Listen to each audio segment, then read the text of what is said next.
Welcome to The Digital Patient, where we discuss the latest advancements in digital patient engagement and share stories from the front lines. I'm your host, Alan Sardana, and with me as always is Seamless MD's CEO, Dr. Joshua Liu.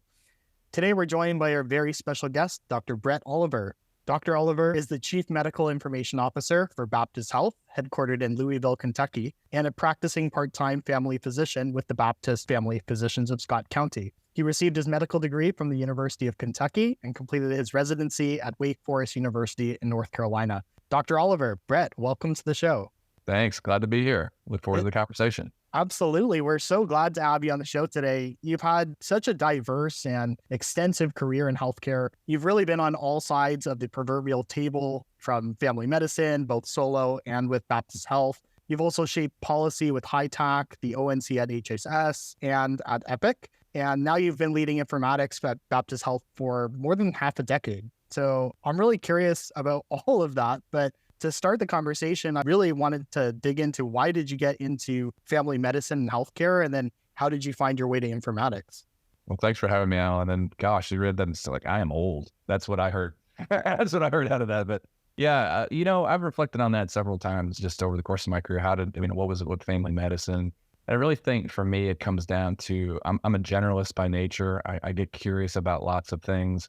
And it was being that one-stop shop for my patients that they could come to with any problem. It didn't mean I was going to have the answer for them, but I knew where to go with it, and then I could partner with them. It was one of the things that I learned over my career. The most important thing I could say was, I don't know, but we're not stopping there. I don't know, but we'll do this together and find it out. So I think it was kind of that generalist nature and I enjoy being the liaison as well between some of my subspecialty colleagues and patients. And while I wish we all had more time with our patients and that I could call on my subspecialty colleagues to be more detailed, a lot of times I would see patients back after their visit with a subspecialist to translate what exactly, and just try, what does this exactly mean? I think I know. And then probably the most important thing for me over time that I learned, I don't know that I knew this going into it, but was the continuity. I really, really liked getting to know my patients and their family over time, watching them kids grow up or, adopt a dog or, just different things that really made it more than just the science, which I found incredibly interesting, but putting people behind it really,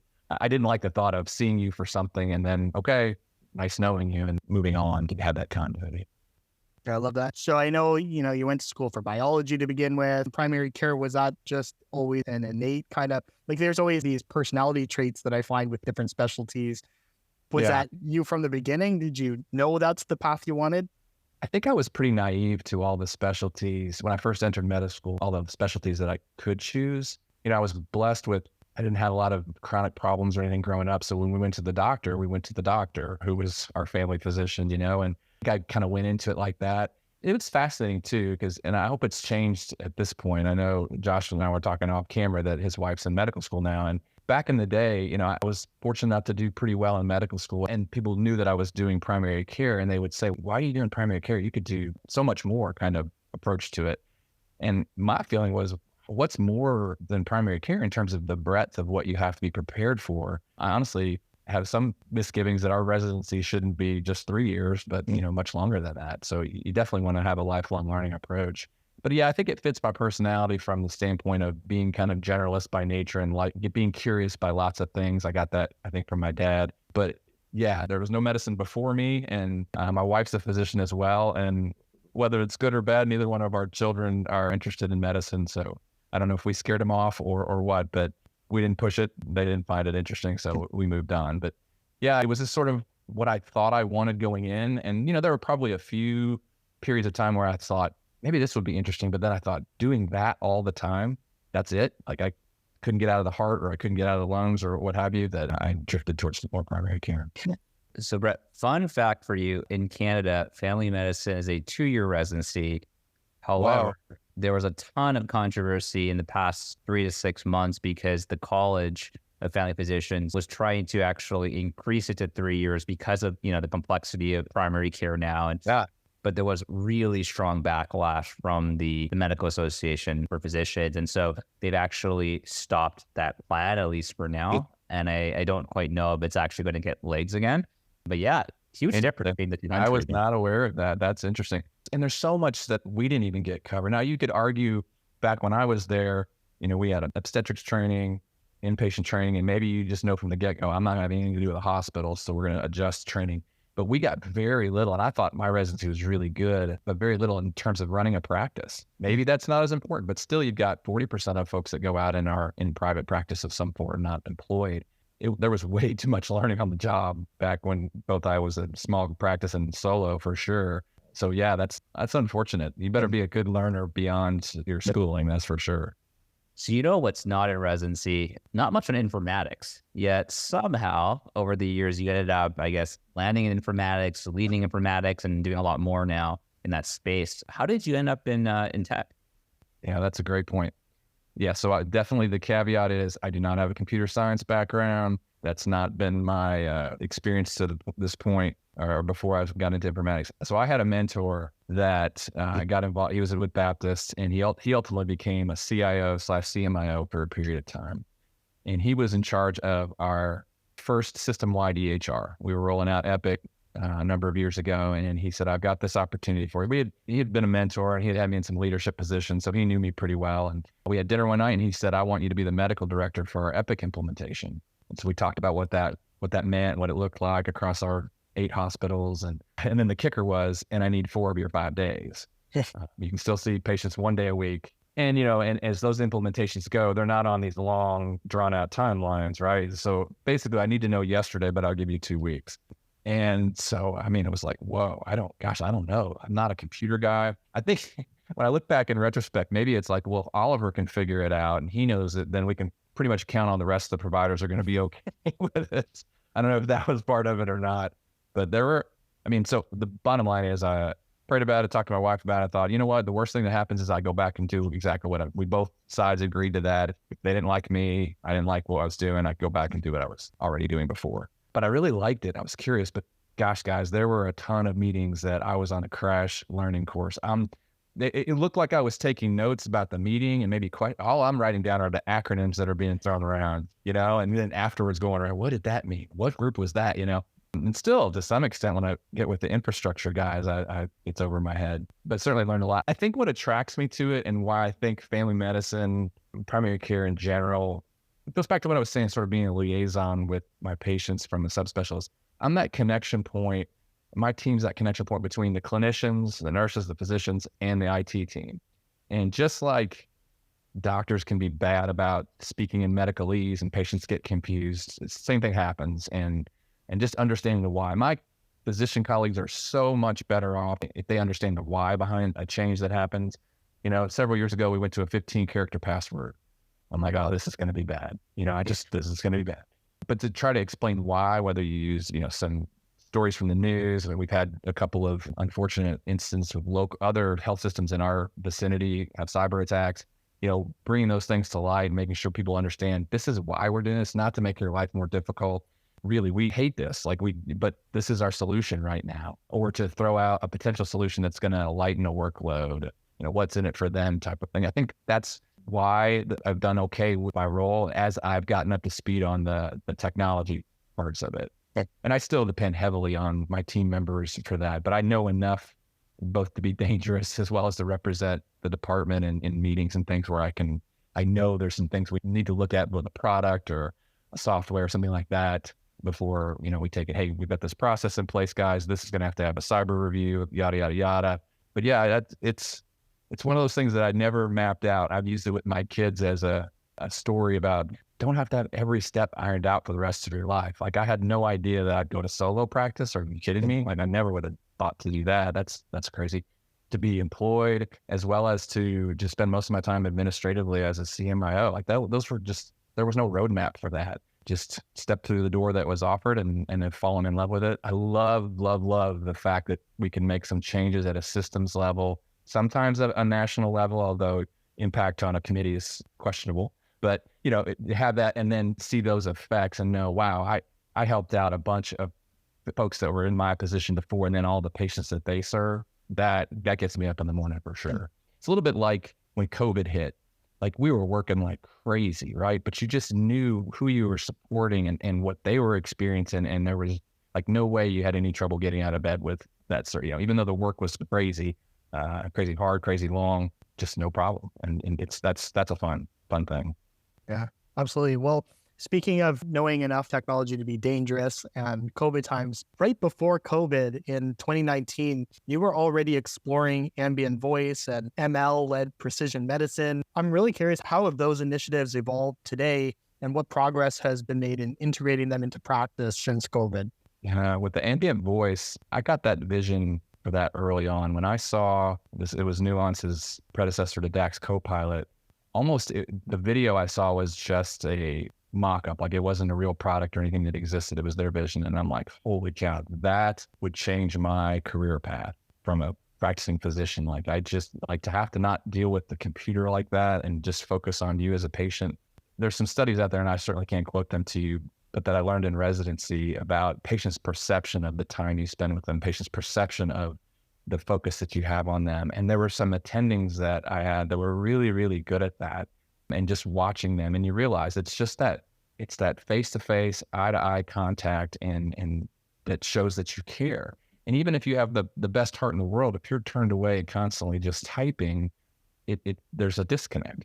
And so I just thought early on, this is a game changer for us. Not just getting your notes down, but I went ahead and could see, hey, well, if that could pull up my orders, the note is one thing. The orders can be such a problem because you don't remember the exact x-ray that this one, and then if it's at a certain location the patient wants to go to, and then you've got to pull, it's maddening. That's an administrative task that we're not good at, or at least don't want to have to deal with. I just know you need an x-ray and I want to see the result. Like, that's where my job should end.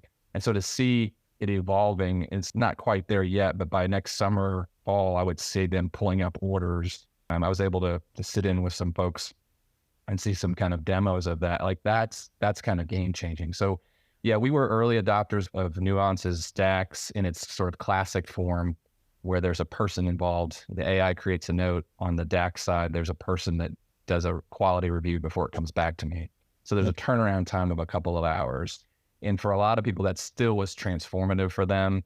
If the chief operating officer for our medical group probably has had twice as many comments about that project out of all the years she's been here, it provides a little bit of financial protection to the project, I think, too, because it's like, there's been not for everybody. It's not for everyone. I'll be clear about that, at least in its current form. But for those that it helps, it's life-changing. And to hear people say, you want to get a quote about DAX from me, a provider saying this, just talk to my wife. I've got my weekends back. Like, I spend time with my family now. And, again, it's not all that dramatic, but the thing that I noticed when I utilized it was the cognitive load. And that's so difficult to measure. But at the end of the day, when my brain is spent, there's nothing left to give to your family or whatever when you get home, it's just lighter. Like, it's just lighter. I took care of you. My notes kind of came to me. I mean, I've said this before, but it's crazy to think about this multitasking thing that we're supposed to do as physicians. I'm listening to you about a problem that you may have. I'm developing a differential diagnosis, maybe doing an exam and ordering some testing. Oh, at the same time, please take notes from the meeting, right? Like, it's just crazy that it's developed that way. It sounds so, you don't have your CEO leading a meeting and taking notes. You're not supposed to text and drive. And it's all because multitasking is a myth, right? You have to focus on what's important. And I think some of these technologies, there's obviously more than just DAX, but that's been my experience. It really helps. So we're really close. I hope when the general availability of DAX Copilot, we had some delays in some of the things we had to have prerequisite to go on their early adopter piece. But I'm kind of glad, because the early adopters didn't have it integrated into Epic's Haiku, their mobile device. And so when we go live, they'll be able to just use their phone to record it. The note will be in Epic on their phone and taken care of. So I'm really excited about that. I think the next step is convincing Nuance for some kind of institutional license instead of an individual license, because it is pricey. The Copilot should go down in price for us just because we've taken the person out of it. But an institutional license would be great, just like you have with Dragon or other voice dictation kinds of things. Boy, then your use cases start really opening up. They start using in nursing. I think nursing intake forms, when they're doing an admission in the hospital, that's got to be maddening. There's 50, 60 check boxes that they have to do. If they could just talk to the patient and the check boxes and the note gets filled out, like, I think that would be a real win for nurses, just as one example. And well, can I ask you, when you think about like how you would roll this out across different specialties and physicians? So I've gotten different feedback around. Like, there's some people that would say, well, we don't want to force adoption, so we're going to make it available. Whoever wants to use, let's say, Copilot, they can use it. If they don't like Ambient, they don't have to use it. There are others who might say, no, we want a standardized approach to how we do things at the system. So if we're going to do it, the plan is eventually to get everyone on it. I guess, any thoughts as to how you would navigate the right way to do that rollout? I can tell you how we did it and sort of pros and cons. Initially we had, like 10 or 15 people to pilot it. And the mistake that I made was getting all my informatics buddies to, because they were excited about it. Those are the wrong people. Not all of them, but they were really good at Epic. They had their notes set up. They were fast. They knew all the functionality, which is probably another discussion. Like, okay, well, if everybody knew it that well, then you wouldn't have as much of an issue. But we took that approach where we said, really, anybody that's interested. And at the time, they didn't have all the specialties available when we first rolled it out. But subsequently, I think you can be in any specialty. And the majority of primary care, but we have cardiology, OBGYN, ortho. Ortho's been that's one that's been really helpful, I think. They see so many patients. Procedurals, like, I don't know that procedures are the best way to use DAX. If you've got what we call a smart form within Epic, that's so fast and it's kind of the same procedure you're doing over and over again with very little variability, to dictate that into a DAX is probably not worth it. Again, unless the price comes to a point where it's like, it's so inexpensive that from the get-go, that's how you get trained on how you do a procedure or what have you. But at least at current pricing for us, it's not something we could offer to everybody. Now, what'll be fascinating is the biggest sort of turnoff that we had. Most physicians loved it, but those that left it cited the fact that there was this turnaround time. They wanted, at the end of the day, they wanted to be done with all their notes. And if you had even the best turnaround time, we were 2 hours, 3 hours, you still had 4 or 5 notes at the end of the day that you were doing the next day. And some just said, I got to be done. That's my personality. That's the way I want to handle my workflow. So I'm anxious to have kind of a trial of sorts where we have what I would call DAX Copilot naive providers that never seen it, never done it before, those that have been using the regular up to this date, and then those that left, and see if there's some differences between them as we move forward. But no, we've had success with lots of specialties. It really depends on your comfort level with how you phrase your notes. It's not that it's wrong. It's just, I like to say it this way. Well, the AI may not word it exactly.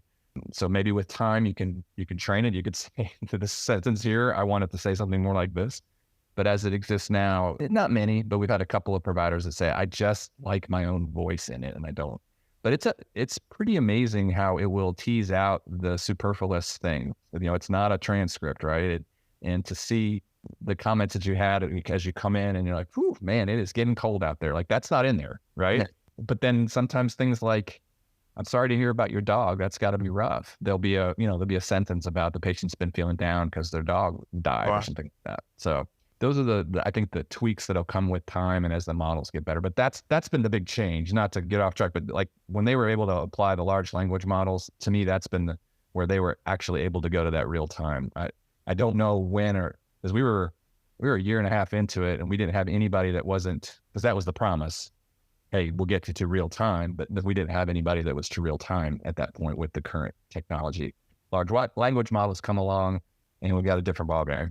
Very cool. So, Brett, I wanted to ask, you've mentioned actually in the past around the importance of minimizing distractions for clinical workflows, quoted saying, one click is one click too many. Yeah. And so obviously Ambient plays in there, but your point in that conversation, at least, was to build a solid operational foundation or process around whatever the workflow is before layering on new tech. And so I'm curious, now that AI and LLMs have become very, very popular, how's your philosophy around operational before layering on tech when it comes to AI? Yeah, that's a great question because it may fundamentally change. The comment that I made was really in the context, the original comment was in the context of, I would talk to a lot of startups that had these great products, and whether they were solving a problem that we had or not, it didn't matter. Let's just assume that they were. They would start off with, we'll put a link into Epic. All you have to do is click here and it's going to open up this screen. And I'm just like, no, like, you lost me. I'm not doing that. Like, and I know that sounds like harsh or get big eyes. Like, I'm just trying to save you a lot of time because that's what my colleagues will tell you. I'm not going anywhere else. I'm already, distracted enough. And so it's, once you find a workflow that works, and it could be an inefficient workflow, but you stick with it. But what I think the large language models and AI will do is really almost force a provider to really re-examine those workflows, because it's that big of a difference. If I come in and I say, Josh, if you'll just click here, it will save you 3 clicks down the road. Yeah, but I'm so used to clicking here and I don't care about it. Like, if I say click here and I save you 45 clicks, okay, maybe that's a behavioral change that I'm willing to do, because that's the other piece that I don't think a lot of these companies recognize is the workload that the average physician is carrying is such that it's heavy, and we need to work on that. And we are. But so if you add just that one click from you, like, it's too much. And so that's my heart where it came from. It wasn't to be, we're not doing what, anything else, which, I know some of my colleagues, it can come across that way, but that's not it at all. It's really sticking up for them and saying, I've been there, man. I know what you're talking about. And so it'll be very interesting to see if we just get an entire new way of doing things. Microsoft has their annual report on work or something like that from 23. And, it's all, how do you want to do work? Like, I think that's where we're talking earlier about your wife and having this opportunity in med school. Like, I think it's going to look so different in 24 or 36 months, or at least it could. And so what do we want it to look like? What do you want to do? What do you not want to do? And then let's sit down with developers and say, how can we take this off of them? It's totally appropriate for a physician to say, I don't want to do that. Sometimes, we tend to give up some of our some things we don't need to give up because we just get overburdened. And like, somebody else can do that. Like, no, you really want your physician to do that versus signing off on some form, a handicap form. Like, come on, can somebody else do that for a handicap parking sticker? So, because all those little things add up. But yeah, I think we're at a really cool time. I know it's frustrating for a lot of providers, but it's not a pipe dream to talk about some really, really different ways of doing care. Well, I think to your point, going from 3 clicks to 1 click is almost like too incremental. So if you're a staff or a clinical member, it's like, well, why would I want to change my workflow just to save 3 clicks? But to your point, if it's going from 45 clicks to 1 click, okay, now that's a huge leap forward. We've reimagined the entire experience. Okay, that's worth investing in. So it can't be incremental, basically. People don't have time for incremental changes and improvements in the healthcare Very system. well said. Very well said. I'll give you an example. So we have to, by law, if we prescribe a controlled substance, I don't know if it's this way across the country, but in Kentucky, we have to query our PDMP, Patient Monitoring Drug Program. And CASPR is the acronym for us in Kentucky. It took 45 to 52 clicks for me to look you up. And, and I'm required to. And so that's not going to happen while you're there most of the time, which is not optimal. You want it to be, real time kind of thing. Well, we were able to work with Casper and a hub of sorts to integrate that into Epic, and it's 1 click. It says PDMP, click there, pops up. That's it. You talk about changing behavior. You think someone's going to log into the Casper portal any longer? It wasn't incremental. It was a big deal. And so much so that, we haven't been able to integrate yet with Indiana for reasons I'm getting to, but yet. And it's like, I feel terrible because I know how helpful that is and how much time savings and how much more that PDMP is utilized appropriately because it's so easy to get to. So yeah, I think you're right. Incremental is not the answer. I will tell you a funny 1 or 2 click improvement that could be transformational, at least for me. So, I know you just shifted, I think, full-time to Teams at Baptist. So we still have the Zoom, Google Meet, Teams combo in our organization. And I love my Zoom. I really don't like Teams. But there is that automatic, if you create an Outlook meeting, it'll throw Teams right in there, whether you want them to or not. That 1 click being saved every time. Boy, do I really like that. Isn't that funny? It is.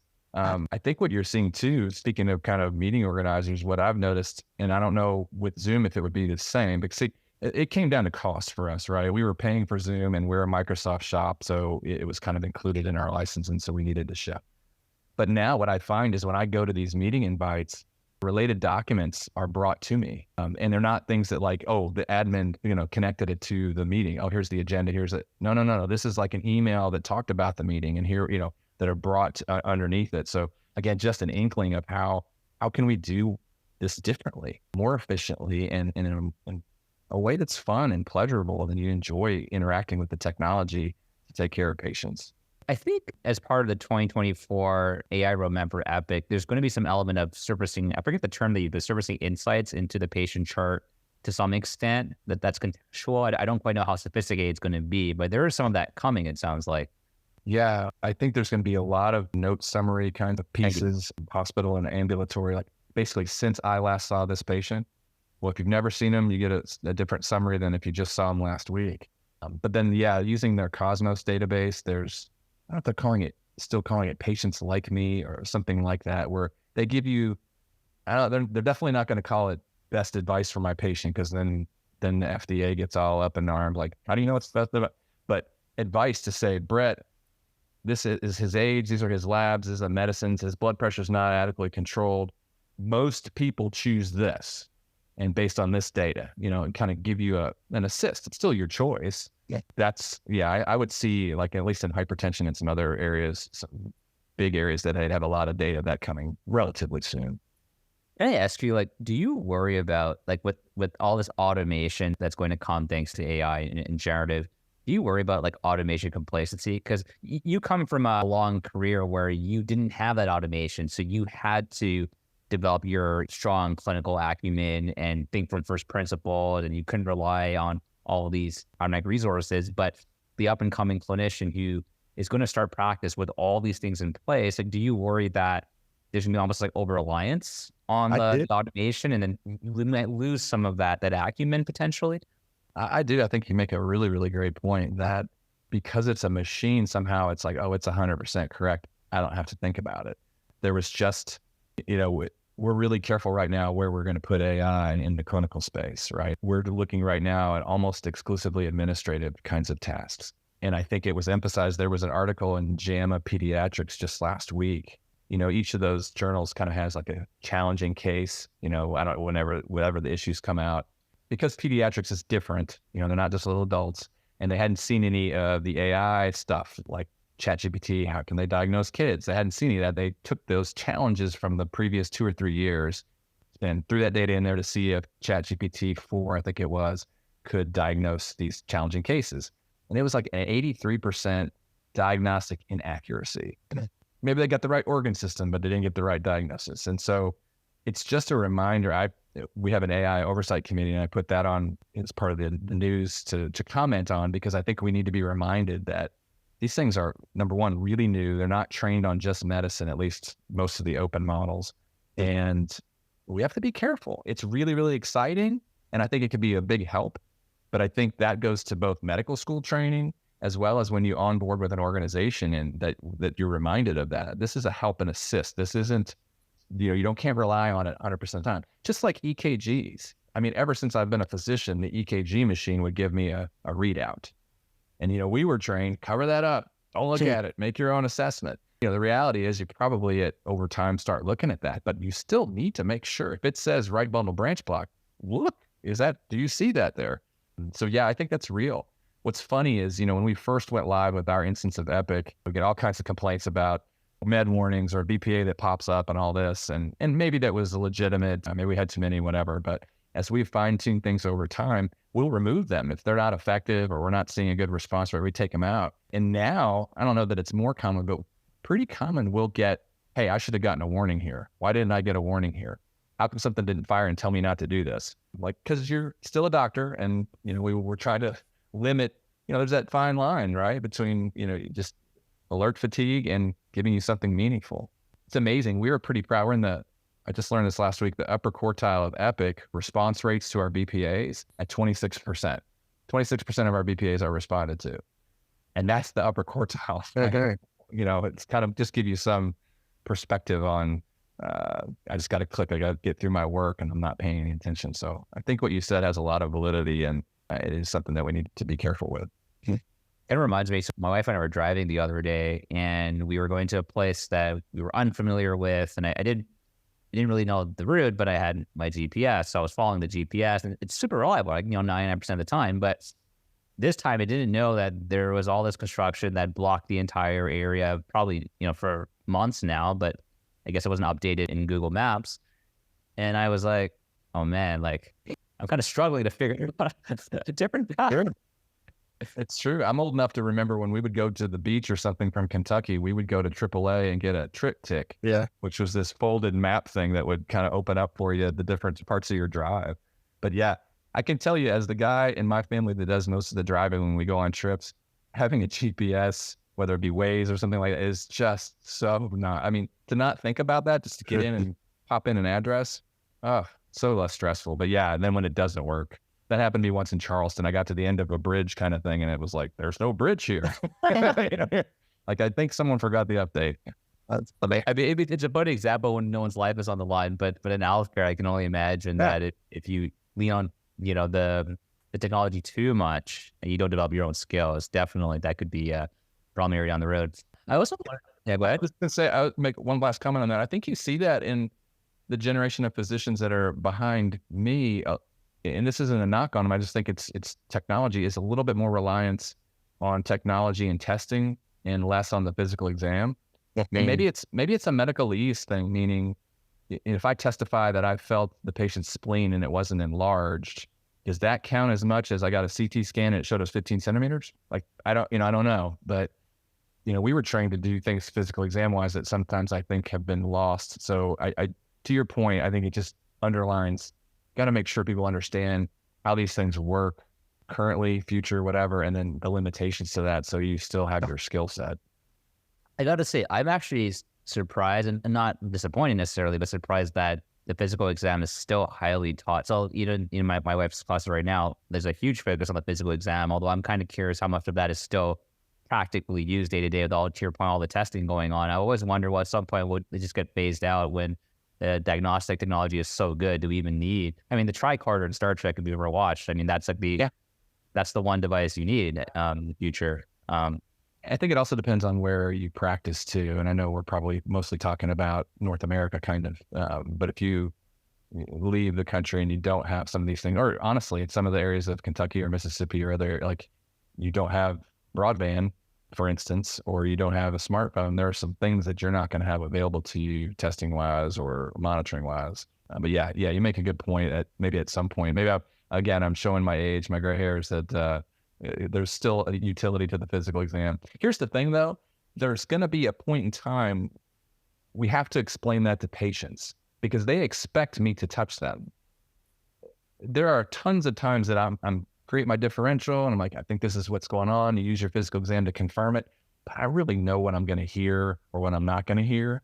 But if I didn't do that, the patient's like, he didn't even touch me. I mean, I've heard it before from, I went to the orthopedist and I told him about my knee and he didn't even touch it. Didn't even touch my knee. Kind of thinking to myself, well, he didn't really have to. He saw your x-rays, that's not going to make any difference. But that's the expectation. So if we go that route, Josh, we're going to have to at least educate the patients that it's not necessary because the expectation is still there. That's maybe all this video visit, telemedicine stuff will shift the culture more towards not believing that they don't need it as much. Well, there is. So I only know one company, but I'm sure there's others. Like there's like Tidal Care, for example, that I know has like they'll send stethoscopes or something like that and otoscopes to the patient's home. You do it on yourself, and you can hear it remotely for the clinician. I'm not sure how much of that's taken off, but that maybe is a sort of a bridge to the future. To your point, using telehealth as a way to test that out. Yeah, we utilize Tidal Care, and it has been a bit of a rough, challenging road, let's say. When you present, you're at home and I'm able to look at your eardrum on my monitor the size of a cantaloupe. It's amazing. You almost wonder, should I have this in my office? Because this is fantastic.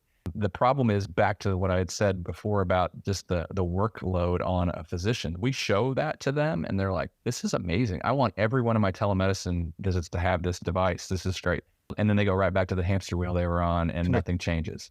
So where we have seen the most payoff so far is using a Tidal device in an urgent care setting. So we put them in 10 or 12 of our urgent care strategically as overflow. The idea came to me when we were bringing a hospital live, and one of their urgent cares, there was one provider and he was just hell-bent on putting his notes in his laptop. The concept of a server and his notes not being on that laptop were just really, we couldn't convince him. He was like, no, I need to finish my notes at home. That's why I'm putting it on the laptop, and you're just like, okay, just go. We're already 3 hours behind. And my thought was, doggone it, if I had thought ahead, I would have had virtual care available for these folks that are in the waiting room for 3 hours for their earache and their sore throat. And so what we did was we experimented with putting those Tyto devices in the urgent cares and just told the urgent cares, hey, when you reach a certain point where you're like, people are starting to complain or it just feels like it's a long wait, offer them. If it's appropriate, here's a list of things that are appropriate, offer them that kiosk. And I don't know if they are surprised or not, but it's taken off. We had one urgent care location did it 6 or 7 times in a day, and they actually emailed us and they're like, this was a godsend. This really, really helped us offload it. We're going to take the next step and in one of our markets, roll it out to primary care offices as a spillover. If you're not familiar with primary care, this just happens all the time. It's 3:30 in the afternoon, 4 o'clock, and you get a couple people calling in saying, is there any way they can work me in? I got this sore throat. And at that point in the day, you probably already worked in 3 or 4. You got your kid's soccer game at sit, and you're just like, they're going to have to go to the urgent care if they can't wait till tomorrow. How about come into our office? It's not me seeing them, but it's the same staff putting you in the room. You get cared for at the same location that you normally come into. And in some of our more rural locations, telling them to go to their urgent care is an hour and a half away.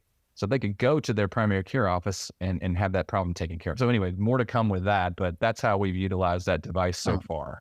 Well, just to unpack a bit more, it's really interesting. So like, let's say in the urgent care center, like there's too many patients to be seen right now, but they could use the kiosk. And then there's another, let's say, clinician who's, I guess, part of your telehealth service. And so they're virtually being connected into the kiosk with the patient.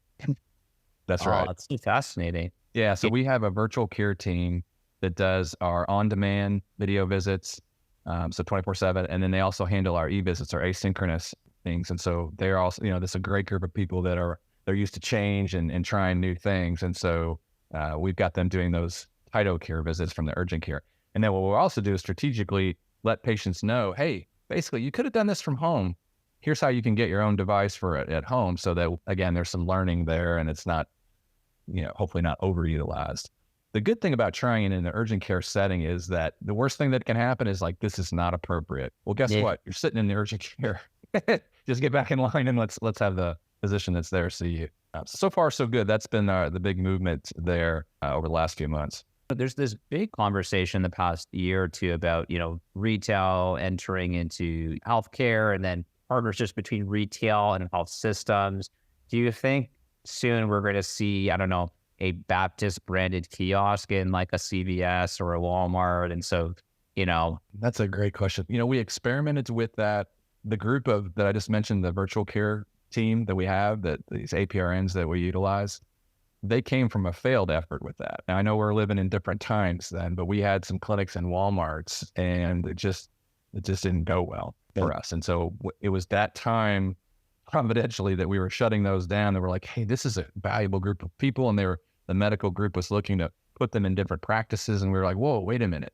Could we use them for, this? And then COVID hit and it was just, I think the only concern early on was, is there going to be enough work for this group of people? And now, it's kind of like, oh gosh, every time we add something, we want to make sure that they still have the bandwidth to cover that, or do we need to add people to that team? Well, one thing I didn't know about, because Dollar General is huge. I had no idea. There's like $1,000 General. Apparently they have a chief medical officer. They're looking to bring in primary care or healthcare into Dollar General stores. So I don't know, maybe there's something there. Maybe you're on something. I reached out to their CMO when I saw that they had hired him, and we had a conversation. And of course, it's a publicly traded company. So, oh my gosh, what I had to sign and what he had to say before we had any kind of conversation was crazy. I think that like some, Dollar General is probably the biggest example, but some other companies that they're into real estate, right? Like there's so much of the population that is within 10 miles of one of their buildings. And they see that opportunity. I don't see them actually like standing up a clinic, but I could see them being the place where you go to get a test. Like, this could be kind of, COVID's not a good example, but something else that's not off the shelf. Okay, go to Dollar General. That's where you'll get the test, and then they'll result it back to me, and how telehealth could expand in that regard. But yeah, it's an interesting time to see everybody kind of making a play and everyone figuring out this is a complicated industry. It's highly regulated. Well, it's like a few years ago, people would half joke that every tech company is becoming a healthcare company. Well, now literally every company, Amazon's a healthcare company. Like every company's a healthcare company is what I'm seeing now. It feels like it. It feels like it. So that was one of the things that we tried to do strategically is we wanted to make sure we had some offerings in place. Like we're in Kentucky. We're not in Silicon Valley. We're not in New York City. So I feel like we had some time. But at some point, when a patient realizes they can do something online with someone, how much longer will they continue to look to me? They looked at Dr. Oliver. Oh, can I do that there? No, I can't. So I'm going to go over here. How many times will they continue to look to me as their provider until they don't even start with me? They start with Amazon. So I wanted to have certain things like the e-visits and video visits and access like that in place if we, we're threatened in that manner. Some of the interesting things is like, if you're a One Medical, which we don't have any One Medicals too close to us, but just as an example, then you do need some downstream specialty care that is going to come from that. So are we going to see more partnerships with health systems to expand primary care in an atypical way? I don't know. Interesting. Great question. So, Brett, just being mindful of your time, we're going to flip over to the Fast 5 lightning round. I wish we had another 2 hours with you. Yeah, sorry, I've been a little bit worried. No, it's totally fine. 5 questions to get to know you a little bit better for our audience. Okay. The first question we have is, what is your favorite book or book you've gifted the most?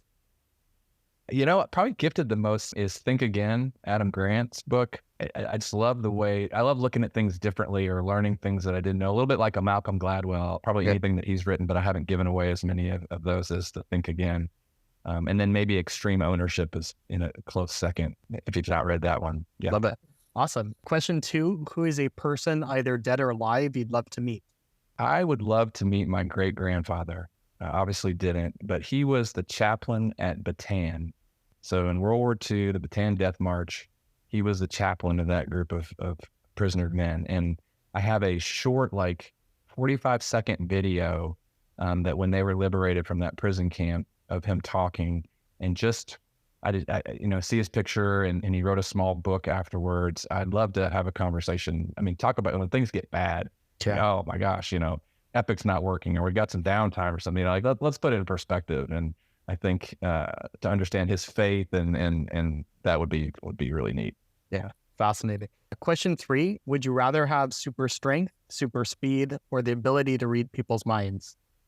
Got to have the ability to read people's minds, right? Like talk about some interesting meetings, Zoom or in person. That's right. Absolutely. That's great. Follow up to that. What if you couldn't turn that power off? Would you still choose it? Oh, yeah, that would be challenging. That's true. I'd have to think through that one real carefully. Turn out if you've ever seen that Jim Carrey movie where he's God and he's getting all the messages, like that. Yeah, that might not right. might drive you nuts. Okay, question 4. What is something in healthcare you believe that others might find insane? If you're not in healthcare, I think they would find it insane that we still use a physical fax machine in many of our locations. Yeah, that's what I think's insane. Definitely. Last question. If you could travel back in time to any event or moment, what would it be and why? I'd switch gears a little bit. I've got a pretty strong faith background and I would really like to see some period of time of Jesus walking the earth. And I would just like to be a fly on the wall when he was teaching something and see what it was. You got all kinds of interpretations and paintings and descriptions, but I'd like to really see that myself. Yeah, no, that'd be cool. Awesome. Well, thank you so much, Brett, for sharing some time with us today.